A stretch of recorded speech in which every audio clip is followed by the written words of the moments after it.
Vous ne lavez pas correctement la vaisselle en versant du détergent directement sur une éponge. Cela a été inventé par les marketologues afin que le détergent se termine le plus rapidement possible. Par conséquent, après avoir acheté du détergent à vaisselle, je le verse dans un récipient avec un distributeur en le remplissant à moitié. L'autre moitié est remplie d'eau propre. Pour verser de l'eau dans n'importe quel récipient avec un petit col sans éteignoir, vous pouvez utiliser une cuillère à café ordinaire. Très pratique, pas une goutte ne tombera, car tout le liquide coulera de la cuillère dans la bouteille. Il ne vous reste plus qu'à mélanger le détergent avec de l'eau. Vous pouvez le faire avec la même cuillère, ou vous pouvez fermer la bouteille et bien agiter. Vous pouvez maintenant utiliser, c'est pratique et économique. Après avoir préparé n'importe quel type de pâte, surtout si elle contient des œufs, je ne lave la vaisselle qu'à l'eau très froide. Si vous utilisez de l'eau chaude, la pâte bouillira et collera encore plus sur les plats. Il sera également très difficile de laver l'éponge des restes de pâte après le lavage à l'eau chaude. Avec de l'eau froide, tout est beaucoup plus simple. L'éponge et la vaisselle sont lavées très rapidement. Si nécessaire, utilisez quelques gouttes de détergent, bien sûr, déjà dilué. Je pense qu'on a tous le même coquetier ou un coquetier similaire dans notre réfrigérateur. Elle a aussi une utilité. Saupoudrer légèrement toute la surface de farine, étaler une couche de pâte roulée en rectangle. La pâte est exactement la même que pour les boulettes. Comment je fais cuire les boulettes, je montrerai vers la fin de la vidéo. Pressez légèrement la pâte dans chaque trou et remplir de farce. Aujourd'hui, j'ai pris un paquet de fromage cottage pour le remplissage. Je pétris un peu le fromage cottage avec une fourchette et mélange avec le jaune. J'ajoute également une pincée de sel et il y aura des boulettes salées. J'étale la garniture avec 2 cuillères à café. D'en haut, je ferme le moule avec le même rectangle de pâte. L'écrase légèrement avec la main et le roule doucement avec un rouleau à pâtisserie. Je passe sur les bords et j'enlève l'excédent de pâte. Je tourne le formulaire avec les boulettes, je le soulève avec précaution. Il ne reste plus qu'à couper la pâte entre les monticules avec la garniture. On obtient de très belles boulettes carrées identiques. Vous pouvez les cuire. Quand je fais cuire quelque chose au four, j'essaie d'économiser du temps et de l'énergie autant que possible. Par exemple, de cette façon, avec une tarte en vrac, je fais cuire des pommes de terre pour une salade. Après avoir acheté des calmars, même propres, je les nettoie encore. D'abord, je regarde à l'intérieur, il reste souvent une plaque chitineuse. En retournant la carcasse, j'enlève le fil mince de l'intérieur. Je reviens et tire le fil mince de l'extérieur. Ainsi, la viande de calmar complètement pelée sera beaucoup plus tendre et savoureuse. La méthode la plus courante de faire cuire des calmars est la suivante. J'ajoute du sel à l'eau bouillante, si besoin j'ajoute du laurier et des grains de poivre noir. J'étale les carcasses préparées. Après avoir fait bouillir l'eau, je fais cuire pendant 1, 2 ou 3 minutes. Tout dépend de la taille des calmars eux-mêmes. Les calmars sont très doux et tendres. Et pour l'autre méthode, je porte également l'eau à ébullition. J'ajoute du sel, du laurier, des grains de poivre noir et des tiges d'aneth. J'étale les calmars dès que l'eau bouillit à nouveau, puis je diminue le feu et laisse bouillir encore quelques minutes. Ensuite, j'éteins immédiatement le feu et laisse refroidir les calmars dans cette eau jusqu'à ce qu'ils atteignent la température ambiante. Essayez de faire exactement cela pour une fois. Le résultat vous plaira beaucoup. Les calmars seront parfaitement tendres, juteux et très parfumés, car ils auront le temps d'absorber tous ces arômes. Une autre méthode de cuisson qui, je pense, surprendra beaucoup de monde. Comme toujours, je porte l'eau à ébullition, j'ajoute du sel, des grains de poivre, du laurier et des tiges d'aneth. J'étale les calmars et je les fais cuire à petite ébullition pendant 30 minutes. Oui, 30 minutes. Les calmars ont une caractéristique très intéressante. Après environ 25 minutes de cuisson, les calmars durs et caoutchouteux redeviennent très mous et tendres avec un goût délicat. Comparons à quoi ressemblent les calmars. Ce calmar avec une queue a été cuit pendant exactement 2 minutes. Tout s'est passé comme il se doit. La viande est tendre, douce et juteuse. Et celui-ci a été cuit pendant 30 minutes et sa viande est beaucoup plus douce et plus tendre. Bon, ma préférée est la méthode de cuisson avec un long refroidissement dans l'eau. Les calmars préparés de cette manière se révèlent avoir une texture très correcte. Tendre, douce, modérément élastique, en un même temps très juteux et parfumé. Eh bien, puisqu'il y a des calmars prêts à l'emploi, je vais maintenant vous montrer la salade qui va le mieux avec eux. Je la cuisine en général pour les grandes fêtes. Dans un saladier, je coupe en petits bâtonnets les calmars et des œufs durs.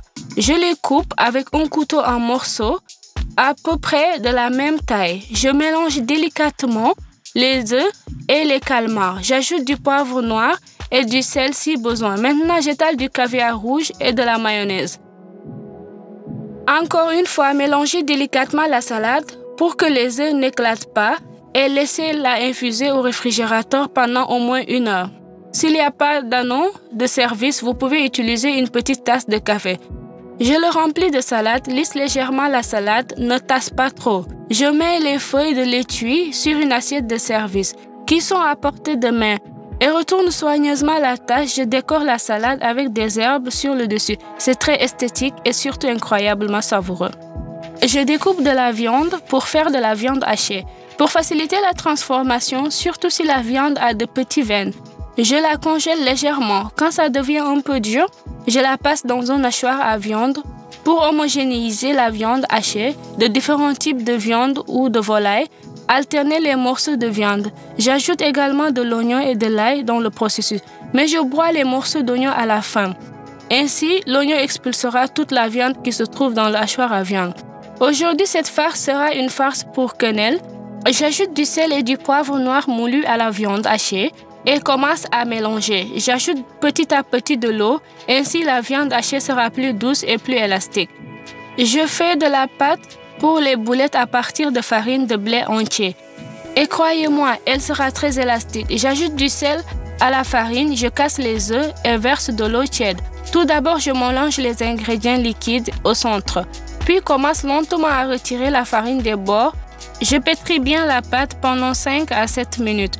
Ne rendez pas la pâte trop serrée, elle sera assez molle. Je forme une boule, ce n'est pas du tout difficile de faire ça. Couvrir hermétiquement avec un couvercle ou un sac et laisser reposer au moins 40 minutes. Après 40 à 50 minutes de repos, la pâte de farine de blé entier devient élastique.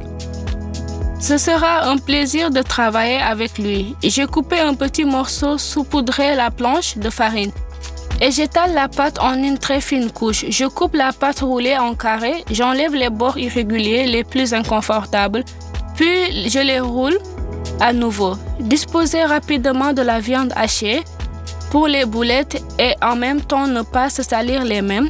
Ensuite, je prends un gros paquet serré. Une poche à douille le fera aussi. Je le remplis de farce, je coupe la pointe et mets la bonne quantité de viande hachée sur chaque carré de pâte à l'aide d'un couteau. Eh bien, sculpter les boulettes à partir de carrés est un plaisir. Très rapide et facile. Je connecte les coins de chaque carré en diagonale. Je fixe les bords de la pâte et les angles vifs résultant du triangle. Les relie ensemble. On obtient ainsi beau losange, une feuille, selon vos goûts. Bien sûr, personne ne prépare les quenelles en une fois. Et j'en ai eu 200. Je vais en congeler. S'il n'y a pas de planche en plastique appropriée, et une bien sûr ne suffit pas. Il est très pratique d'utiliser une boîte à pizza pour la congélation. Je la recouvre d'une feuille de papier sulfurisé et plie les quenelles collants. Je ferme la boîte, puis je le mets au congélateur pour congeler. Je les laisse généralement toute la nuit. Si vous préférez les boulettes de forme arrondie traditionnelle et que vous avez décidé de les faire cuire, mais que vous n'aviez pas de rouleau à pâtisserie à portée de main, vous pouvez utiliser des morceaux de pâte en cercle et une grosse pomme. Je vais vous montrer comment les boulettes sont fabriquées à partir de la farine de grains entiers. Je les fais bouillir dans de l'eau bouillante salée. Après que les boulettes flottent, je fais cuire pendant environ 7 minutes. Si les boulettes viennent du congélateur, j'augmente le temps. Pendant la cuisson, l'ébullition doit être bien visible, mais pas trop bouillante. Ainsi, la pâte ne se déchirera pas et toutes les boulettes restent intactes. Regardez comme ils sont beaux. Malgré le fait que la pâte de farine de blé entier est de couleur foncée, les boulettes ont l'air très appétissantes. Je sers avec de la crème sûre, pâte fine et très savoureuse. Juste parfait. Pour séparer facilement les boulettes congelées de la planche en plastique, Je les laisse reposer à température ambiante pendant environ 10 minutes. Eh bien, ces boulettes qui sont dans ces boîtes ne colleront pas. Je les mets tous dans des sacs à fermeture éclair étanche et les stocke au congélateur. Je cuisine au besoin. Il me reste encore un peu de viande hachée. Je vais rapidement en faire des boulettes de viande. Et je ne me salirai pas non plus les mains en sculptant la chaudière. Je prends 2 cuillères de la même taille, les humidifie avec de l'eau et forme des scallops, comme si je façonnais des boulettes de pâte. En passant plusieurs fois de cuillère en cuillère, j'ai étalé les scallops sur une plaque à pâtisserie. Lissez légèrement le dessus et maintenant je vais les décorer un peu. Je mets une fourchette à tour de rôle sur chaque scalope et saupoudre de quelque chose de brillant ou de parfumé. Aujourd'hui, j'ai du paprika moulu et de la coriandre séchée. Je pense que c'est joli et appétissant. Je fais cuire les scalopes dans un four préchauffé à 180 degrés pendant environ 25 minutes. Et voici les boulettes finies. Je les ai fait cuire après congélation. La pâte garde parfaitement sa forme, ne se déchire pas. Et bien, comme les boulettes ne sont pas sucrées, j'aime les servir avec une sauce épicée. Quand je prépare des toasts pour toute la famille, je ne les mets jamais dans une assiette car une telle nuisance peut arriver, de la condensation apparaît et les morceaux de pain séché deviennent humides.